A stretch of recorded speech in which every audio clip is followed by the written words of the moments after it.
Hello, everyone, and welcome to tonight's Orbit Live event. We're thrilled to be bringing together authors Mary McMyne and Vaishnavi Patel for this event. Vaishnavi is the author of the New York Times bestselling Kaikeyi, which came out from Red Hook in April, and Mary is the author of the Book of Gothel, which is out from Orbit next week.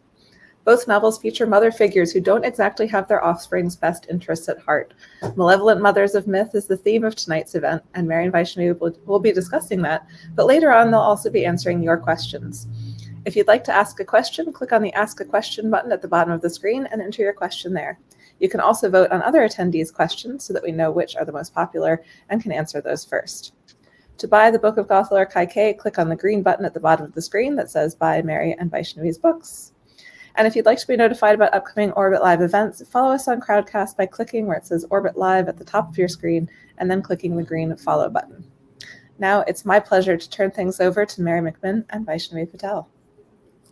Thank you. We're so excited to be here tonight. And we're excited to really take questions from all of you. So please do put questions in the chat. So I'm going to kick it off with a question for Mary, and then we'll alternate for a bit before turning to your questions. I'm not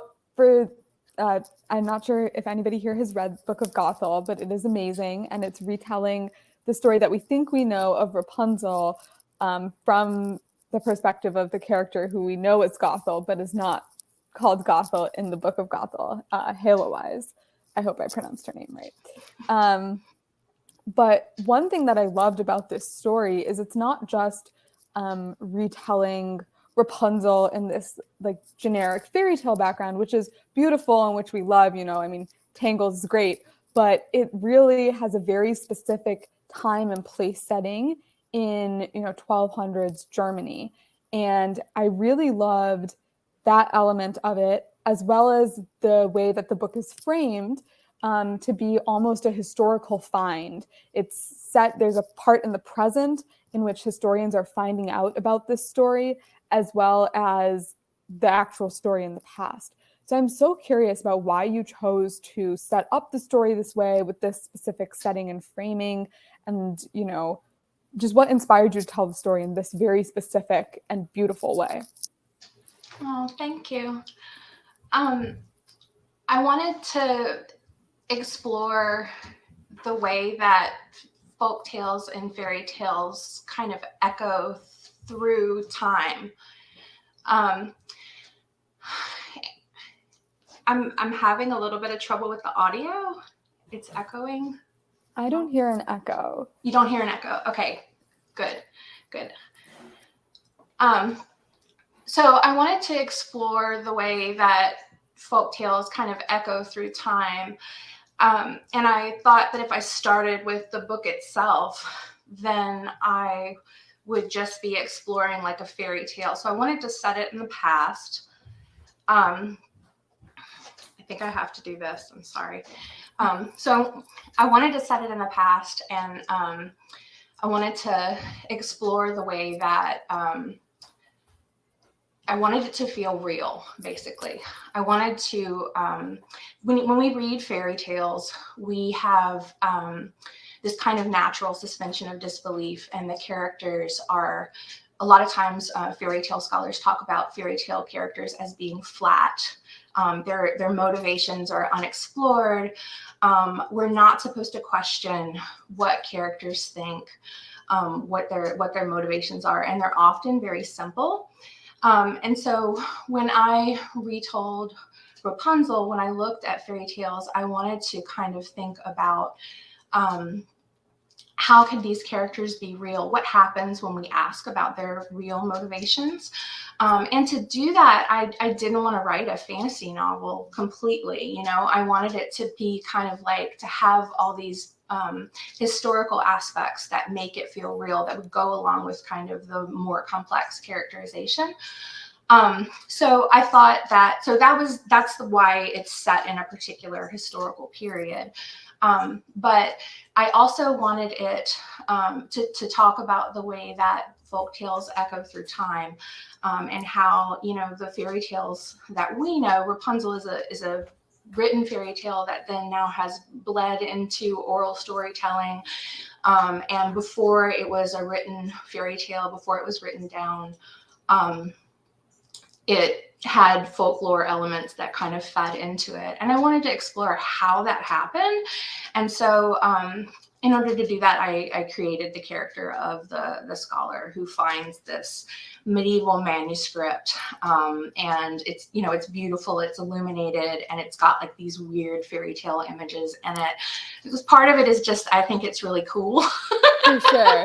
But also I have, you know, that reasoning to kind of like, I wanted it to feel real, and I wanted the characters to feel real. Yes. You know? And I always say, we'll not spoil a book that's out, but something that I loved is it's not just like a found manuscript and that's it, but by the end of the story and the end of the epilogue, you understand that even the modern day part of it has a connection to the actual past and the actual story. So there's a reason that it was there from the start. And, you know, I love like present past framing devices, no matter what. But I think that it's really rare to see one where you go like, oh yes, at the end, where that connection snaps into place. And it's just so satisfying that there's not just the thematic reason for it, but also the like plot connection that drives it forward. So if anybody is into that, as I am, Book of Gothel does that really well. Thank you. Okay, so I'm gonna fangirl about your book a little bit too.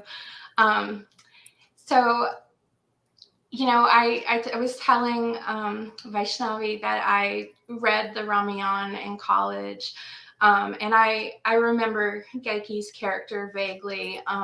It was a long time ago. I was in college a long time ago. But I do remember her as being vilified and as being definitely a malevolent mother. So one of the things I love about Geiki is that she is portrayed so sympathetically in the novel, and you really relate to her. Everything that she does, you know, there's a real reason for it, and it really draws you in, you know, how fleshed out her character is. And so I've heard you say elsewhere that like part of your inspiration for the novel had to do with the stories that you were told as a child. And I wanted to hear more about, you know, is there an oral tradition of the Ramayana? What was Geiki like in the stories that you told? And, you know, what was the relationship between those things? How did it affect your inspiration for the book? Yeah, absolutely. So the Ramayana was passed down through oral tradition in a huge way. It originated in oral tradition. It was written down by Valmiki. The Valmiki's Ramayana is the main written text, and that's, you know, itself 3,000-4,000 years old. But the story, there's evidence that it predates that writing. And even carrying the story into today, you know, most people who were hearing the story were not literate. They were not reading the Valmiki Ramayana. They were hearing the story that was passed down and retold. And so it was very much told through oral tradition. And that means that the story changed and evolved a lot over those thousands of years in which it was being told. So that there's different focuses on different characters. Characters have different motivations or relationships. Throughout South and Southeast Asia, you see so many variations of this epic story. And Geiki is not one of those characters that gets a ton of variation in the text itself or in the story itself. Her role is small and in the beginning of the epic, and it's largely the same no matter what. But there is, in oral tradition, this ability to question and engage with the story in a way that you can't do with a written text, because you can ask questions of the person who's telling it to you. You know, you can, when you tell it to somebody else, choose to say something different. And so I've heard from other people, and this is my experience as well, that, you know, Geiki was a character that got discussed, where it was like, was she... So Geiki in the Ramayana is an evil stepmother type figure who at the beginning of the story exiles her stepson-ish, Ram, who is the hero of the epic. And exiling Ram sets off Ram's journey as a hero to defeating an evil demon and saving the world from demonic forces. And so Geiki's role is very small. Most of the story is Ram's journey and the exile and all of that. But Geiki's role is also very important. Without the exile, you don't get the rest of the Ramayana. So people have discussed her motivations outside of the text itself. Like, does she know that this is maybe necessary for some greater purpose to her kingdom? Is she doing this voluntarily? Is she really just doing it out of jealousy, like we hear in the text or the base story? Is she good because her actions had a good effect? Or is she bad because her motivations for her actions were bad? These are all questions that are asked again and again about this character. I don't think me and my family are by any means unique. And I've heard from a few other people after this book came out that they had similar discussions. So I think the oral tradition medium allows for that and allows for this like flexibility and interpretation with the person who's telling you the story in a way that, you know, you can discuss a text with your friends. You can certainly interpret it and engage with it in a very deep way. But most of the time you can't go to the author that has been dead for 3,000 years and ask what the heck they were thinking when they wrote it. And so I think that that oral tradition allows for a more interpretive, loose storytelling. And so I ran with that both with Kaikei's character, but with a lot of other characters in Kaikei. I drew on a lot of the variations that cropped up because it's an oral tradition, because it's been retold so many times. So that aspect of the story itself really, really informs Kaikei's character. And I think, obviously, one of the biggest connections between Kaikei and Book of Gothel is that they're taking this like minor evil mother character and expanding the frame, whether that's through oral tradition or folk tales that originated as written stories.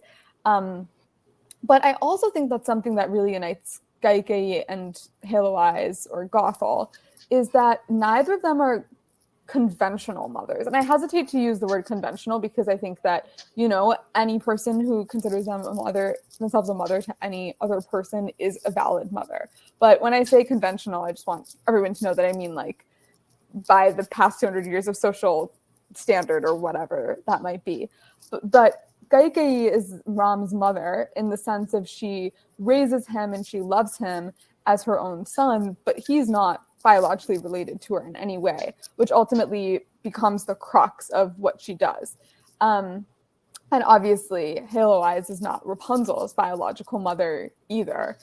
She also has sort of this mother figure of a non-biological child figure to her. And what I love about Book of Gothel is that so much of the story is about birth and Halo Eyes' role as sort of a midwife and that sort of element to it. But then ultimately the story of Rapunzel is about becoming a mother or a parent beyond birth. So what inspired you to focus on that in Halo Eyes' story? And like, do you think either in the process of writing this story or before it, did you have any thoughts about how unconventional parenthood relates to this idea of malevolent mothers? Yeah, I think that you know, it's really interesting. They're both these kind of like small. Well, Gothel is you know, a larger portion of the story, but I think that they're both not totally explored, right? Like their motivations are not there in the text. Or in the oral tradition, you know, like, and so that the fact that it allows for those questions, I think that that's because of that. But like the sorry, I lost my train of thought. So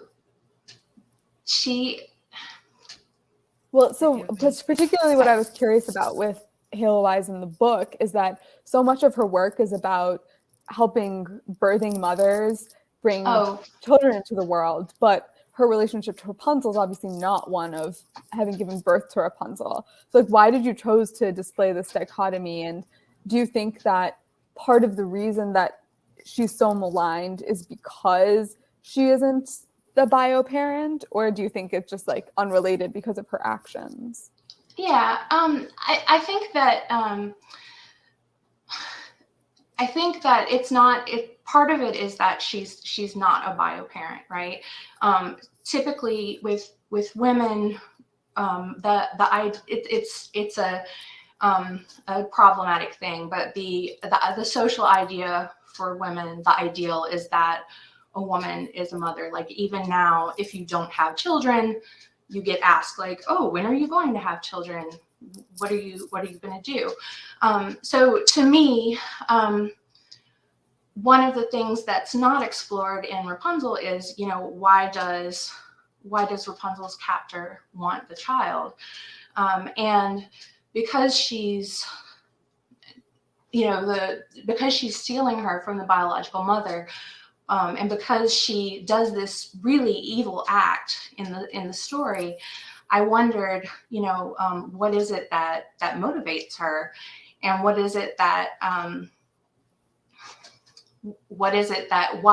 is she depicted that way? So in Rapunzel, basically, the word Gothel it's first mentioned in the Grimm's fairy tale, and the word Gothel is an old word that means godmother. I've seen it translated as nurse. And Rapunzel in the Grimm's version, there's other versions that came before it, but Rapunzel in the Grimm's version begins with Rapunzel's birth, with her mother's pregnancy and Rapunzel's birth. And then it ends with Rapunzel giving birth to the twins. And then there's a later tradition in when you look at the history of witchcraft, where midwifery is associated with witchcraft. And because in English versions of the story, the witch, she's called a witch. In earlier versions, she's a sorceress, she's an ogress, she's a fairy. And it even goes back, some scholars say, into mythology, where there's these child-killing demons or child-stealing demons that exist in Mediterranean myths. So there's this long relationship there. So for me, I feel like it's about the standards for womanhood, that women are expected to be mothers. And I looked at her as someone who couldn't be, or thought she couldn't be a mother. And then that was the motivation that I saw in the story. So not exactly about not being a conventional mother, but similar. No, that's so interesting that you say that about midwives specifically, because that, you know, it really, I love that was, you know, what Halo-Wise was doing, and like you get so many of her experiences, but it just makes me think about how, like, even in today's society, like so much in ways that people are not necessarily aware of, like so much of our lives today and the way that women give birth is shaped by the demonization of midwives as a profession. Like, you know, abortion restrictions first started in the US as a response to curtailing the power of midwives back in the 1800s. So it's just like a very interesting history repeating itself, or to go to what you were saying earlier about how it echoes throughout history. Mm-hmm. All right. So you've talked about how there's a written tradition of the Ramayana, and you've talked about how there's an oral tradition, and you've also talked about how your grandmother's stories influence the tales. So can you talk for a little bit about what the different spins on Geiki were? Yeah, so I think Geiki in particular doesn't have a ton of spins throughout the story, which I think is actually really indicative to me of how women mostly are treated in the story, because there are some variations of the Ramayana in which Sita, who is sort of the main princess, the main female character of the story, has a bit more power or plays some role in defeating the evil. But those are like pretty minor variations. The bigger variations come up in the character of Ravan, who is the traditional bad guy of the Ramayana. Like Geiki is sort of a minor villain. Ravan is the big bad. And so he is portrayed as, in the main Ramayana, extremely greedy and lustful, and he wants Sita to be his own wife. He's kind of a rapist. I mean, he is. And while in the original Ramayana, he's also, a learned man, a very powerful man, a scholar, a devotee of Shiva. He has all of these negative qualities that make him, just a terrible person who needs to be wiped off the planet. But you get in other versions of the Ramayana, especially in Southeast Asia, versions where he's like a tragic anti-hero, where he's actually Sita's father. And he tried to get rid of Sita because when she was born, he was told that she would be his downfall. So there's like this like tragic, like by trying to escape your fate, you seal your fate kind of element to it. There's parts in which there's versions in which Ram doesn't even kill him, in which he becomes like a great teacher and scholar. And so he just gets so many variations across the different versions and so much exploration. And Kaikeyi gets none of that development, none of that opportunity to have different motivations or change to her story. And so that to me is like part of the reason. I think if I had found a lot of different versions of Kaikeyi, I might have been less motivated to write this story because I would have felt satisfied that there was something out there that really fully explored her motivations and explained her actions. And because that wasn't there, I sort of decided to write this story. Yeah, the magic that she uses in the story, I found it really fascinating, especially the idea of the binding plane. I don't know if you I want to ask a question about it, but I don't know if I would do as good of a job as describing it as you. Yeah, I'm happy to just like describe it and explain a little bit about why I chose to do it. So in Kaikeyi finds a sort of magic called the binding plane that allows her to see her bonds with other people, and to manipulate those bonds, to try to send suggestions or ideas through them, or to strengthen or weaken them. And she also is able to see the bonds between other people and to sort of strengthen and weaken those. And I really wanted to include this for a couple of reasons, all sort of related to the major themes of the story. So one of the biggest themes is free will versus fate, and the idea of manipulation and who controls whose actions and is that okay or not. And by giving Kaikeyi this power, we get very early on a sort of small scale taste of this free will versus fate debate, because she's changing people's minds and potentially making them do things they wouldn't have otherwise done.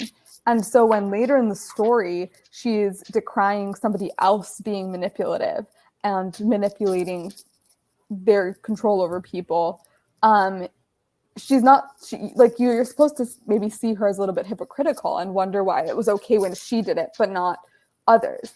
Part of the danger of telling a story from a character's first person perspective is that you don't get you always get them justifying their actions, really. Like, they're going to tell you the best possible reason why they did something, and they're going to always believe that they were right, and especially if you're writing a kind of self-righteous character, as Kaikeyi is. And so the binding plane sort of allows you to maybe peel back a layer and think about her actions in a different light, or at least, that's my hope. I see we have 9 audience questions.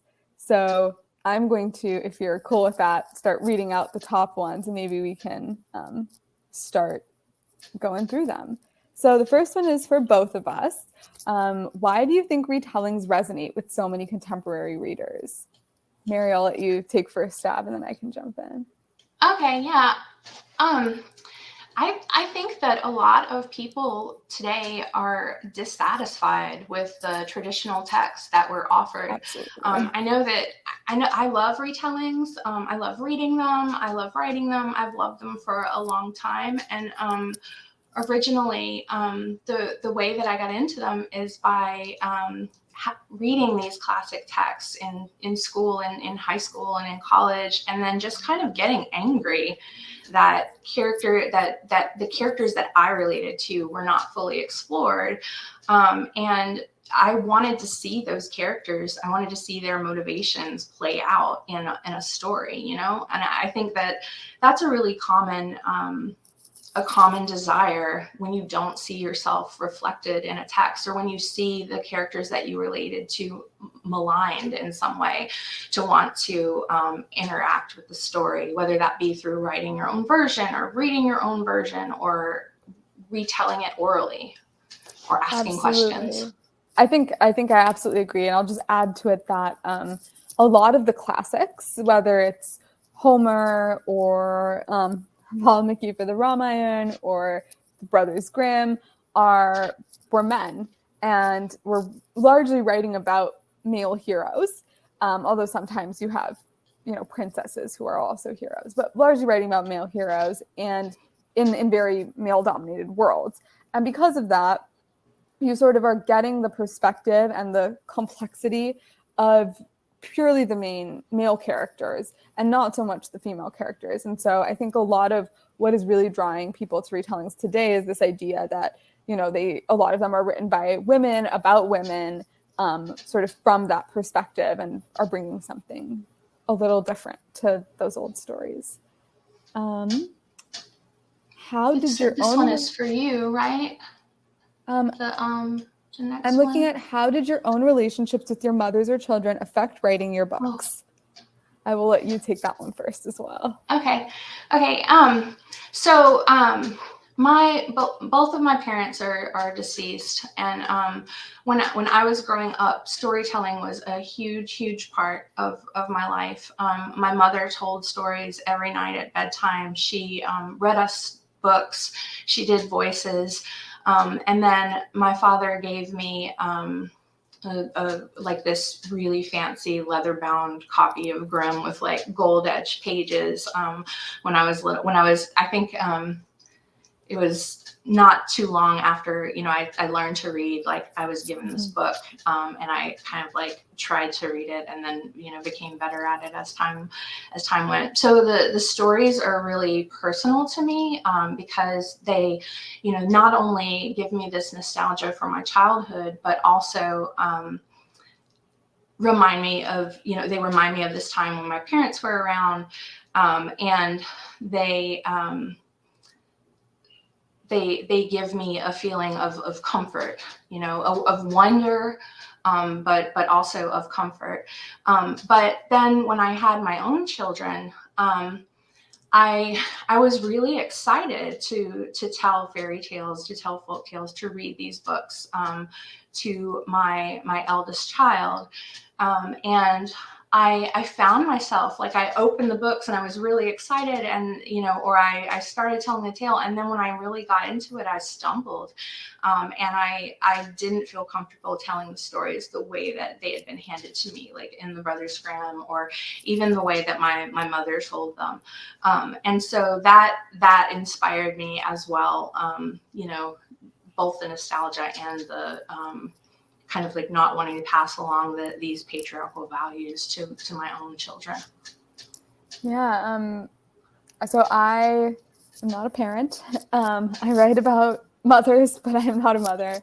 But I have a mother who was part of the reason that I was ever thinking about Geikei in the first place, and who made sure that I, knew all of these stories and was as connected as possible with her heritage. But I will say, when writing about these characters, I have had the privilege of being, very, very fiercely loved by my parents. And so when I write about parents, I write from the perspective of that love. Like I don't know, I feel very blessed to have a great parents and great siblings. And so my stories are about parents and siblings. And I'm just like able to draw on that love and those connections when I'm trying to think about how to portray those characters. Sorry, and this is the one I think. Okay. Oh, I see it. In Geikei, we see Geikei's journey from childhood, well before she becomes a mother. How much of that backstory did you draw from the Ramayana, and how much was your own creation? Hi, Sani. Yeah, that's a great question. So the Ramayana doesn't go into a ton of depth on Geikei's story, but it turns out that within the actual, tens of thousands of verses long Ramayana, that's the full unabridged Ramayana, you actually get a bit more about Kaikeyi's backstory than you do in the common tellings, which have to cut a lot naturally in order to fit into any semblance of a reasonable time period. So I found out from sort of reading the full version that Kaikeyi was the only daughter of, and had 6 or 7 brothers, that she had a mother who was exiled by her father, that her father had this boon of talking to birds, which is relevant to the story, and that she, becomes a charioteer that is able to take her husband into battle. So these facts sort of formed the kernel of what was part 1 of Kaikeyi, that's her childhood and upbringing. You see her mother getting exiled, you see her relationship with her brothers, and you see her training in war arts. You obviously get a lot more than that, and everything else is my invention, from talking about her early relationship with Mantra to really getting into the weeds of her relationship with her twin brother, because that's not really in the Ramayana at all. But I sort of took those bare facts, and then I was like, what can I stack on top of it to make an interesting story and to sort of explain how we get to where we get to at the end of the book. So I would say that the very skeleton of Kaikeyi's life pre-Ramayana, I took from the source material, but the rest I sort of filled in. And this one is for you. What made you choose to write about Rapunzel? Are there other fairy tales you'd like to take on? Sure. So I'm a pantser, and I'll talk a little bit about how the novel came to be. I was writing another story, and so the short answer is that the character told me that that's what I was going to be writing about. But basically, I was writing another story, and a character in that story found a manuscript, and as I was writing the scene in which she found the manuscript, I got all these chills. I really got taken away with the wonder of the moment. Like, what does it feel like? What does it look like? What's in there? And I really wanted to know. And so as an exercise, I wrote the manuscript itself. And in that manuscript was this character who not only claimed to be the inspiration for the witch from Rapunzel, but also claimed to be involved with all these other folk tales. And that kind of answers the second part of the question. Are there other fairy tales that you'd like to take on? But one of the things about Gothel is that it includes not only the origin story for the character who becomes known as the witch from Rapunzel, but also these little kind of Easter eggs of other fairy tales that either she hears from her mother. Her mother is a storyteller, and some of them, when they're older folk tales, her mother tells them to her, but others, when there's no evidence that they've come into existence yet, Helivis actually is the one who tells a version of the story, and it comes out of what's going on in her life. So I got to write a lot of different fairy tales in Gothel, and I had a lot of fun with trying to imagine how fairy tales and history interconnected. And there's when I first wrote the beginning of it, and Helivis was telling me who she was and what she had done, my first reaction was her name yeah, right. Time. What you did all these things, but it was so fascinating that I let her keep talking, and I ended up putting away the other manuscript and writing this one instead. So I can't believe this is the first time I've heard you pronounce her name, and I can't believe you let me mispronounce Helivis this whole time. But sorry. That's fine. I will let it go, because I have a follow-up question, which is that I don't think this is a spoiler, but in addition to featuring Easter eggs from other folk tales and fairy tales, Book of Gothel has a cameo from Hildegard of Bingen, who is a real historical figure, and which was delightful.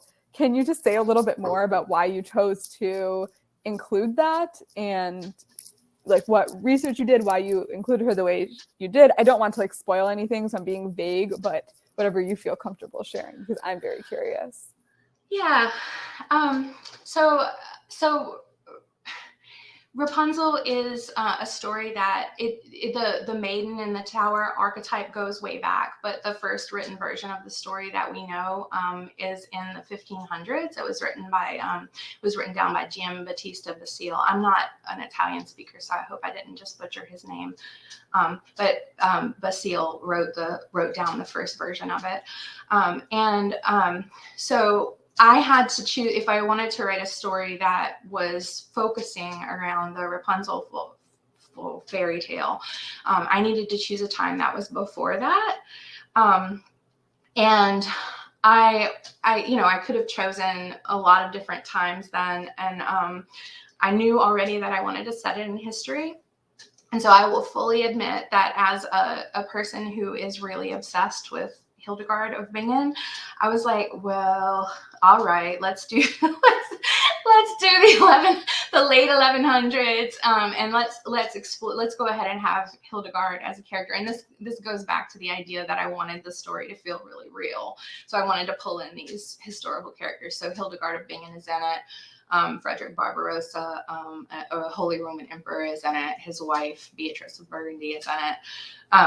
But so I was fascinated with Hildegard, partially because, there are so few powerful women in the Middle Ages, and a lot of them are influential women. A lot of them are affiliated with the church. So Hildegard is really fascinating because of that, because she had so much influence. As far as the research that I did, I was really terrified of getting her wrong, because it's so intimidating to try to write a saint.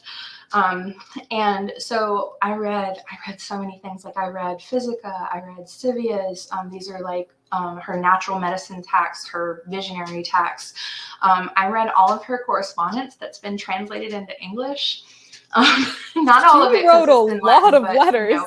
As much as I could. And what I was trying to do, I introduced some speculative elements into her biography, but what I wanted to do was I really wanted to get her personality right. That was the big thing to me. Like I wanted to know, how did she come by that influence? What were her goals? What were her motivations? And then I actually got to travel to Germany years ago, and I went to Bingen. I visited her modern day abbey. I saw her relics. I sat in front of the church and tried to reflect on how am I going to write this person? So I even, there was even like a city museum exhibit that was all about Hildegard. So I saw the garden that had all the plants that were in Physica. There was a scale model of her, her house, what it would have looked like where she grew up. So I really, really nerded out on Hildegard. I love that. That brings me so much joy.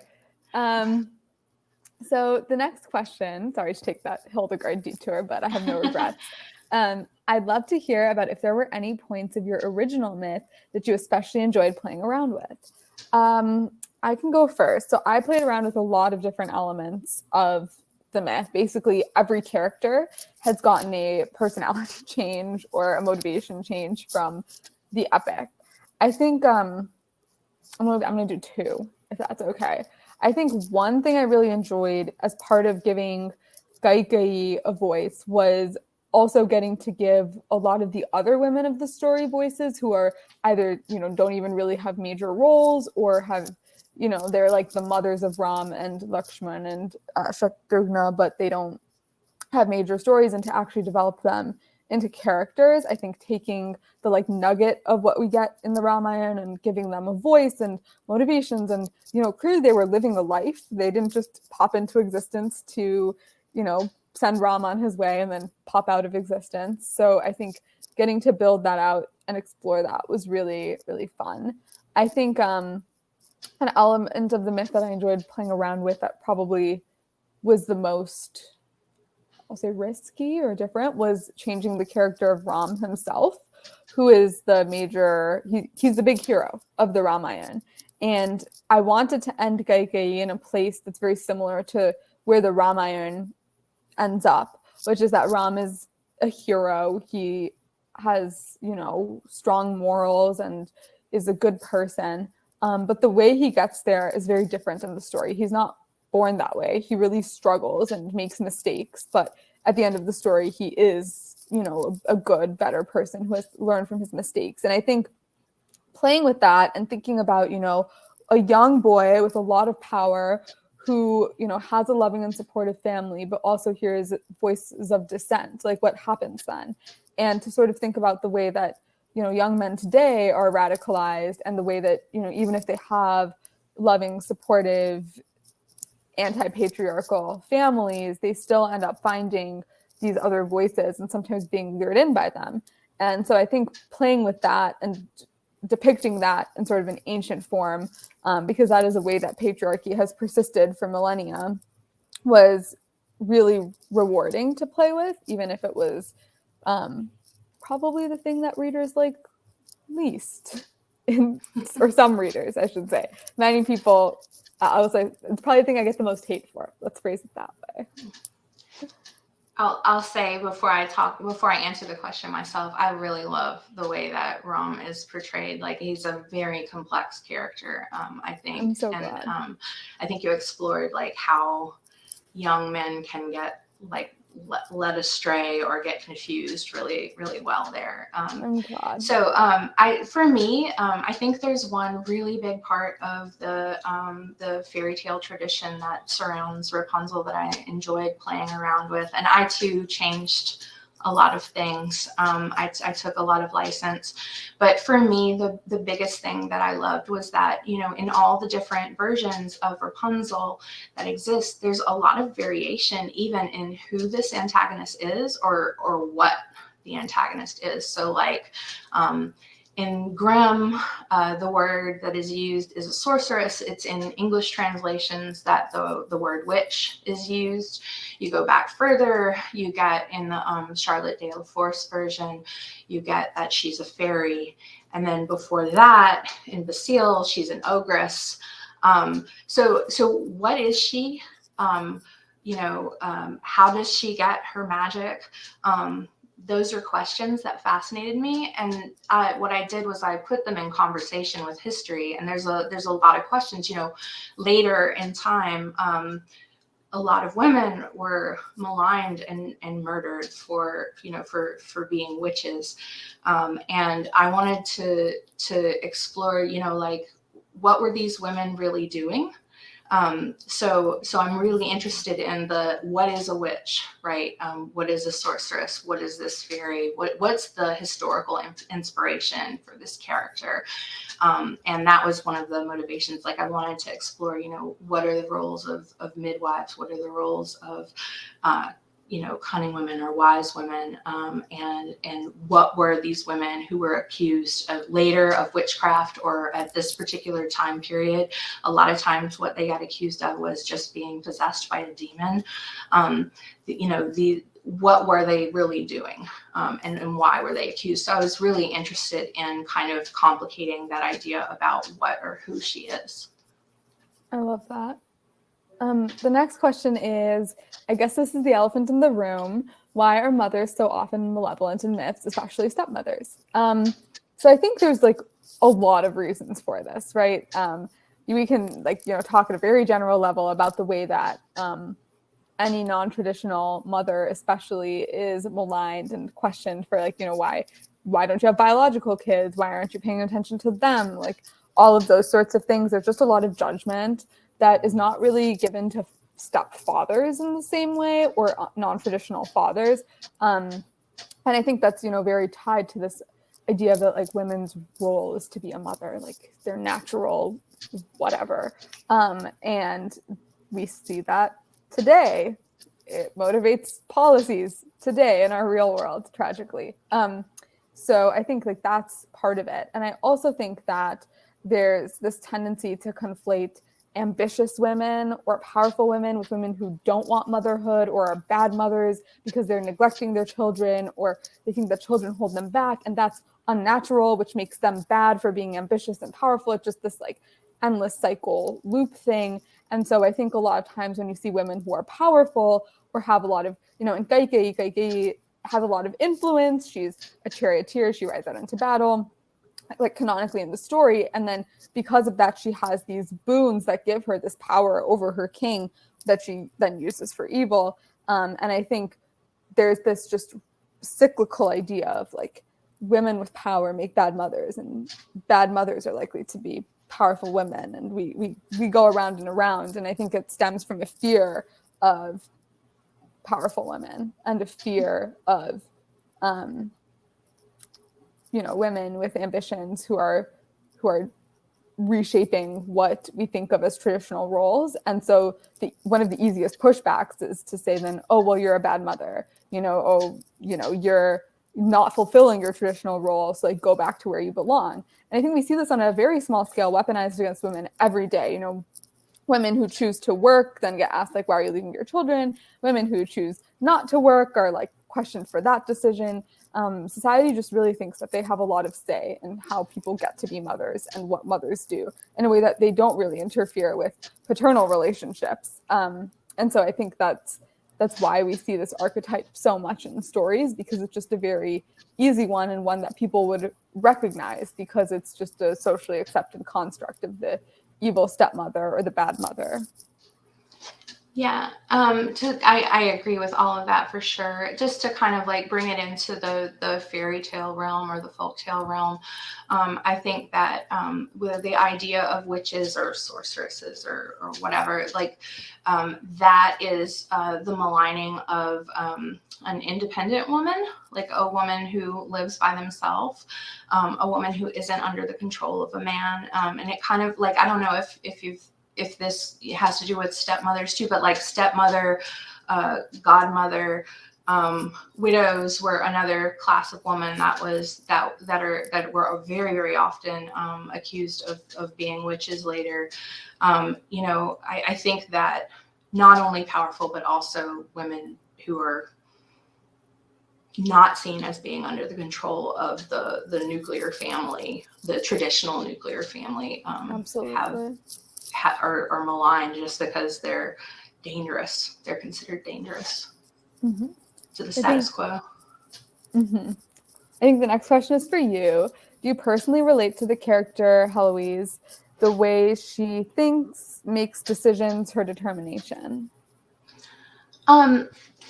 There's some things that I really connect with Heloise on, and then there's some things that I really I don't necessarily. I think the things I think her determination is something that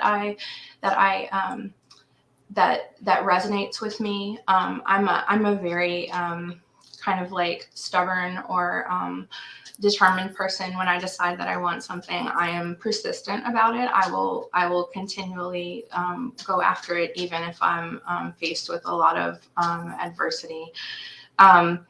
So I definitely relate to that. I think too that because she loses her, this isn't a spoiler, it's on the back of the book, because she loses her mother and she has this drive to want to have her own family and belong. I do relate to that, but it's not obviously to the extent that Heloise does. Heloise has this almost, as you can imagine, what you would expect from a tale that's all about, the witch from Rapunzel.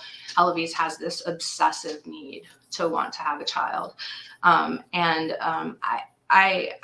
wanted children. I have 2 children, but I don't obviously go to that extent, I wanted to, yeah. So a little bit, but she's definitely a construct for sure.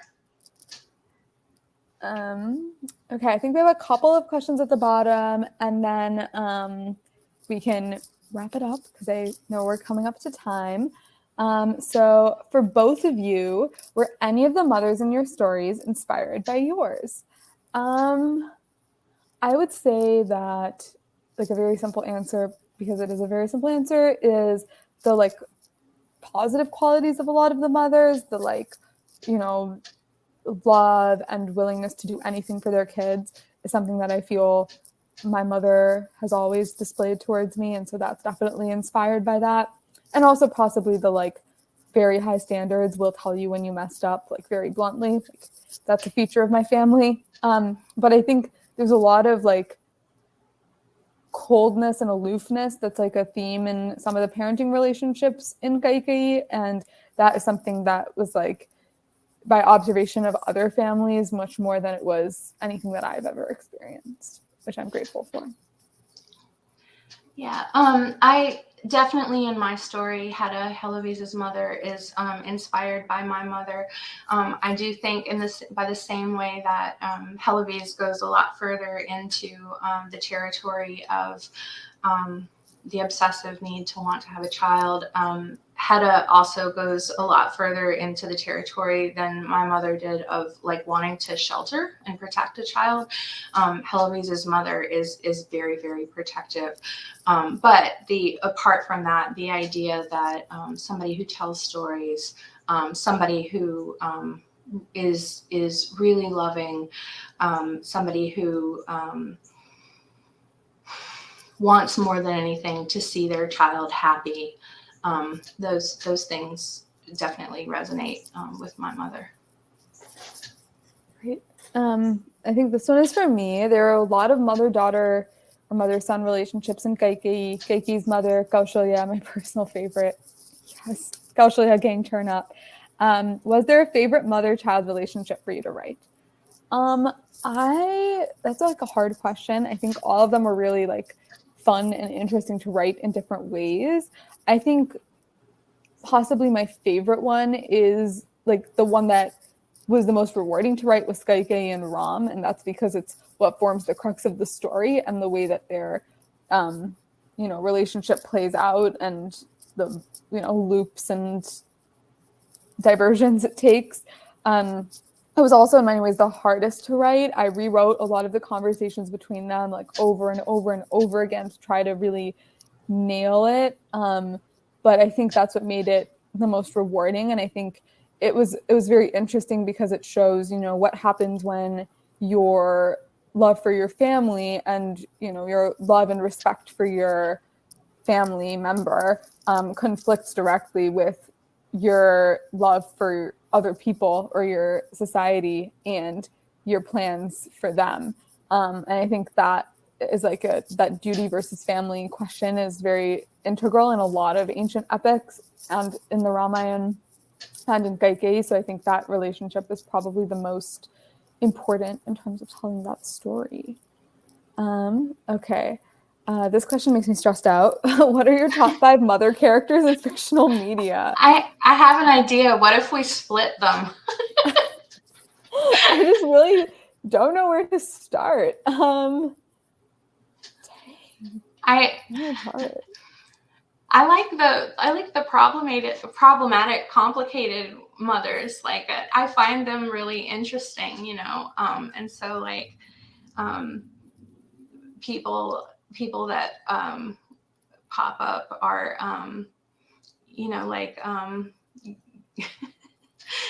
Gertrude from Shakespeare. I'm coming up with I'm really fascinated by villainous women. I would say my favorite like type of mothers to encounter in fiction are usually like, I read a lot of romance and I love the like meddling mother in romance trope. Like, I don't know, like Violet and Bridgerton or the president in Red, White, and Royal Blue. Like, I just love the like kind of comical, loves their kid and is like really messing with their love life trope that you can get in some romances. I find it delightful. But yeah, I think that it's just a hard question. It's a hard question to answer, I think. Okay, so all right, let's see. We can go to the wrap-up questions. I think that's a good place to end it. What's something you've read, watched, or listened to lately that you loved? I will let you go first. Okay. So I was revisiting a lot of Rapunzel retellings lately because I was putting together a book club kit and I wanted to like go back and read them. So I just finished reading Zell by Donna Jo Napoli, which is like a retelling of Rapunzel that has 3 different perspectives to it.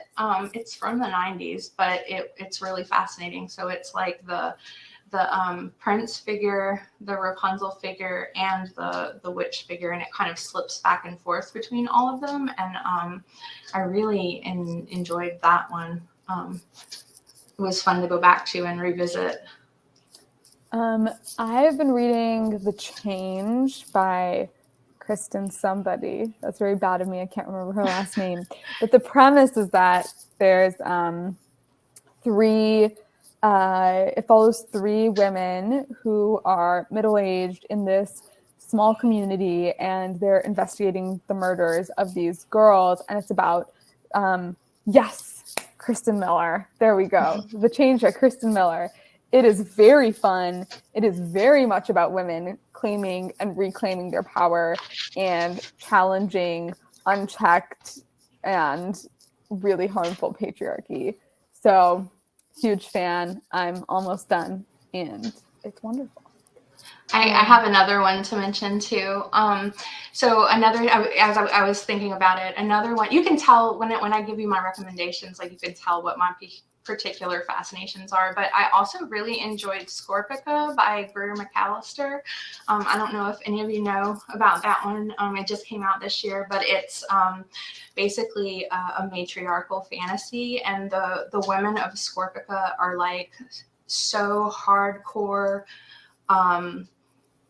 violent and power hungry that I joked to the author that I was going to start a Scorpico support group so that like you could process all of the things that these characters did, because it was an ordeal to read about it. But if you like really, really tough women, and some of them are truly malevolent women, that's a great recommendation. And some of them are mothers too. I love that. And the last question is, what's coming next for you? So I am working on another standalone, I hesitate to call it myth retelling. It's set in myth. It takes a character in myth, but it is a little more attenuated than Kaikeyi of the Ramayana, because it involves the Mahabharata, which is even more massive in scope than the Ramayana, and so it takes a very small piece of that story. So it's not really like a retelling of the whole story, but it is set in myth and about myth. So that's coming next for me, hopefully 2023. And then, hopefully more projects to come. I am studying for the bar right now. So that's a question for post-bar. So I'm sort of on a little break from writing right now because I did just have a baby. But when I'm about 25,000 words into my current project, and it is the magic-infused story of Shakespeare's Dark Lady from her perspective. So another malevolent woman. Love that. And another witchcraft-themed book, too. I cannot wait. So, very good high to end it on. And I think we're right at time. So thank you all so much. It was a pleasure to chat with you this evening, and I loved all the questions. Thank you so much for the great questions. You can find Mary please say your social media. Oh, yeah. So I'm on Twitter at Mary McMyne, and I'm also on Instagram at Mary McMyne. Same thing as well. And her book comes out in a week, and it's amazing. So go buy it. And you can find me on Twitter and Instagram at Vaishna. So the first 7 letters of my name, Writes, WRITES. Thank you so much. Thank you.